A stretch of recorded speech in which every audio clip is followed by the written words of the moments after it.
పరమతండ్రి నీకు వందనాలు. మరొకసారి ఈ ఉదయకాల సమయంలో నీ వాక్యమును ధ్యానం చేయడానికి మీరు మాకిచ్చిన ఈ మంచి సమయమును బట్టి నీకు కృతజ్ఞతలు చెల్లిస్తున్నాం. ఈ వాక్యము ద్వారా మీరు మాతో మాట్లాడండి, మమ్మలను సరిచేయండి. మేము ఇంకా ఎలా బ్రతకాలో, మా ఆత్మీయ జీవితాల్ని ఎలా బలపరుచుకోవాలో, ఎలా సరిచేసుకోవాలో ఈ వాక్యము ద్వారా మీరు మాతో మాట్లాడమని యేసు నామములో అడుగుతున్నాము తండ్రి. ఆమెన్. మన ప్రభువును రక్షకుడునైన యేసుక్రీస్తు వారి అతి శ్రేష్టమైన నామాన్ని బట్టి మీ అందరికీ వందనాలు. ఈ సమయంలో దేవుని వాక్యములో నుండి సంఖ్యాకాండము 11వ అధ్యాయము 4వ వచనాన్ని చదువుకుందాం. సంఖ్యాకాండము 11వ అధ్యాయం 4వ వచనం. వారి మధ్యనున్న మిశ్రిత జనము మాంసపేక్ష అధికముగా కనుపరచగా ఇశ్రాయేలులను మరలా ఏడ్చి, మాకు ఎవరు మాంసము పెట్టెదరు? ఇక్కడ మనం చదువుకున్న ఈ వచనాన్ని మనము చూస్తే, ఇశ్రాయేలు ప్రజలు ఐగుప్తు దేశము నుండి కనాను దేశానికి ప్రయాణము చేస్తూ ఉన్నప్పుడు వారు మోషే దగ్గర ఇలా ఏడ్చారు. ఎందుకు ఏడ్చారు అనంటే, మాకు కూడా మాంసము కావాలి, మేము మాంసము తినాలి అని వారు మోషే దగ్గర ఏడ్చారు. ఇశ్రాయేలు ప్రజలు సహజంగా వారి ప్రయాణంలో అనేక సార్లు ఆహారం కోసం, నీళ్లు కోసం, ఇలా అనేక విషయాల కోసం వారు సనిగారు, ఏడ్చారు. దేవుని దగ్గర, మోషే దగ్గర కూడా సనిగిన సందర్భాలని మనము చూస్తున్నాం. అయితే ఇక్కడ కూడా వారు ఏం చేశారంటే, మాంసపేక్ష కలిగిన వారే, మాకు మాంసము కావాలి, మాకు మాంసం ఎవరు పెడతారు? ఎందుకనంటే ఐగుప్తు దేశంలో మేము చేపలు తిన్నాం, కీరకాయలు తిన్నాం, దోసకాయలు తిన్నాం, ఉల్లిపాయలు తిన్నాం, అవన్నీ మాకు జ్ఞాపకం వస్తున్నాయి. కానీ ఈ కనాను యాత్ర చేస్తున్నప్పుడు మాత్రం మాకు మన్నా తప్ప ఇంకేమీ లేదు, ఇదే మాకు ఉంది, ఇదే తినాలా రోజు, మాకు మాంసం కావాలి, ఐగుప్తులోనే బాగుంది కదా అని చెప్పి వారు ఏడవడం మొదలుపెట్టారు. చూడండి, ఐగుప్తు దేశంలో వారు బానిసలుగా ఉన్నారు. కానీ వారు ఏం చెప్తున్నారు? మేము చేపలు తిన్నాం, అవి తిన్నాం, ఇవి తిన్నామని చెప్తున్నారు. చూడండి, అక్కడ పడిన కష్టాలు గుర్తులేవు ఇంతకీ. ఆ కష్టాలు, ఆ శ్రమలు, ఆ హింస భరించలేకే కదా దేవుని దగ్గర ప్రార్థన చేశారు మమ్మల్ని విడిపించమని. కానీ అది మర్చిపోయారు. అది మర్చిపోయి మాకు ఇప్పుడు మాంసం లేదు, ఐగుప్తులోనే బాగుంది. నిజానికి ఐగుప్తులో వారు అది తిన్నారో లేదో మనకు తెలియదు, కానీ ఇక్కడ మాత్రం వారు అలా చెప్తున్నారు. నిజమే, మనిషి యొక్క మనస్తత్వం అలాగే ఉంటుంది.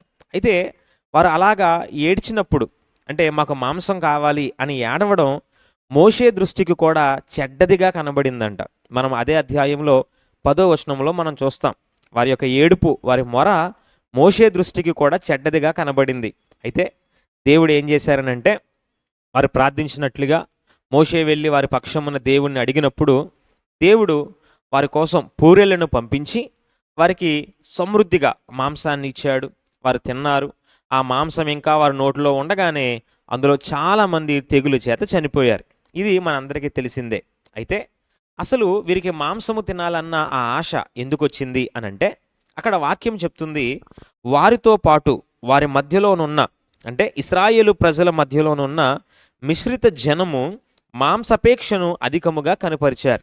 అంటే ఐగుప్తు దేశము నుండి కనాను దేశానికి ఇశ్రాయేలు ప్రజలు ప్రయాణమైనప్పుడు ఆ రాత్రి వారితో పాటు, అంటే ఐగుప్తు నుండి వారు బయటకు వచ్చే ఆ సమయంలో వారితో పాటు నిర్గమాకాండము 12వ అధ్యాయం 38వ వచనములో చెప్పబడినట్లుగా అనేకులైన అన్యజనుల సమూహము కూడా, అంటే ఇశ్రాయేలు ప్రజలు కానివారు కూడా ఈ ప్రజలతో పాటు కలిసి వచ్చారు.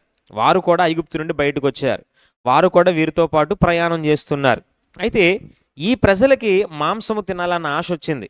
అయితే వీరు డైరెక్ట్గా అడిగితే బాగోదు కదా, అందుకని వీరు ఏం చేశారంటే ఇశ్రాయేలు ప్రజలకు చెప్పుకున్నారు, మనం ఐగుప్తులో అవి తిన్నాం, ఇవి తిన్నాం, ఇక్కడ చూడండి మన్నా తప్ప ఏమీ లేదని వారికి చెప్తే, ఇశ్రాయేలు ప్రజలు ఏం చేశారంటే, నిజమే ఈ మన్నా తప్ప ఇంకేముంది, మాకు కూడా మాంసం కావాలని ఏడ్చారు.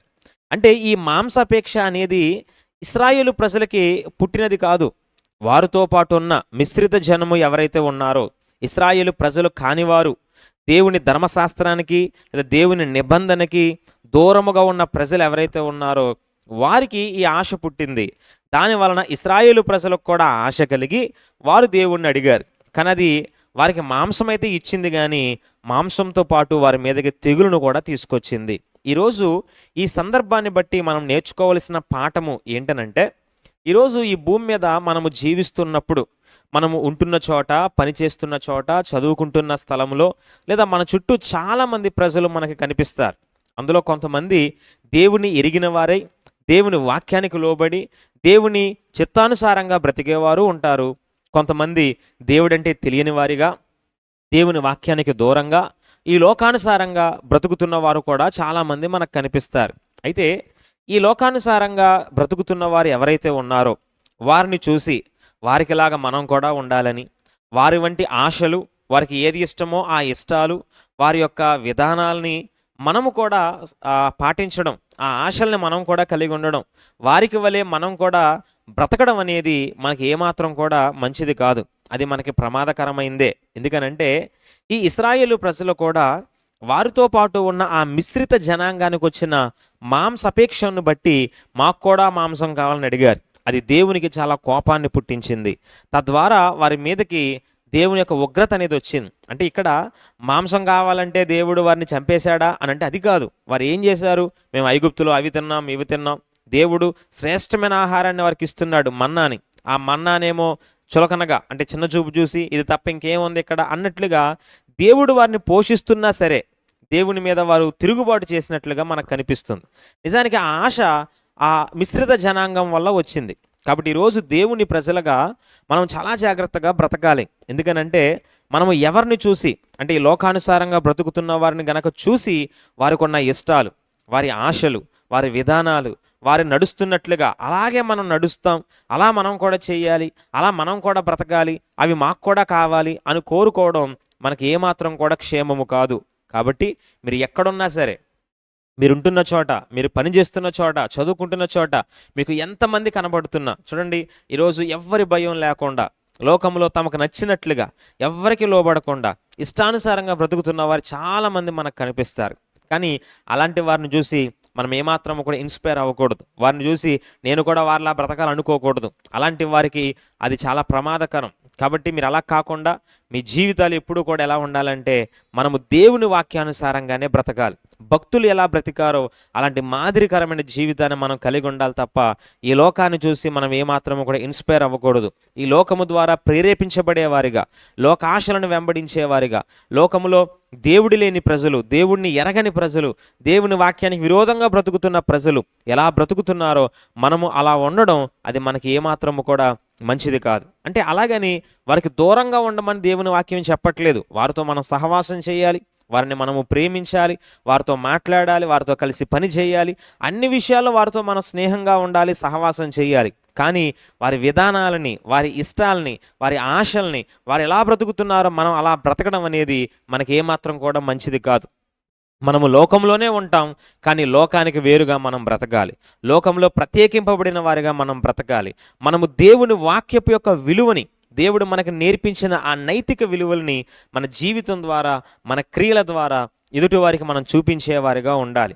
అలాంటి కృపతో మనమందరము కూడా ముందుకు వెళ్ళాలని దేవుడు కోరుకుంటున్నాడు. కానీ ఇశ్రాయేలు ప్రజల వలె కాకుండా, అంటే అన్యజనులకు వచ్చిన ఆ మిశ్రిత జనాంగానికి వచ్చిన ఆశను బట్టి వీరు ఎలాగైతే ఆ మాంసం కావాలని అడిగి దేవుని ఉగ్రతకి పాలయ్యారో మనం మాత్రం అలా కాకుండా, ఈ లోకానుసారమైన ఆశల వైపుకి వెళ్లకుండా, ఎంతమంది మనం ముందు అలాంటి వారు బ్రతుకుతున్నా సరే మనం మాత్రం దేవునికి భయపడి ఆయన వాక్యానుసారంగా బ్రతుకుదాం. అలాంటి కృపతో దేవుడు మనలందరినీ బలపరుచును గాక. ఆమేన్. యేసు నామంలో ఈ వాక్యాన్ని వింటున్న మీ అందరి మీదకి అబ్రహాం ఆశీర్వాదాన్ని మేము విడుదల పరుస్తున్నాం.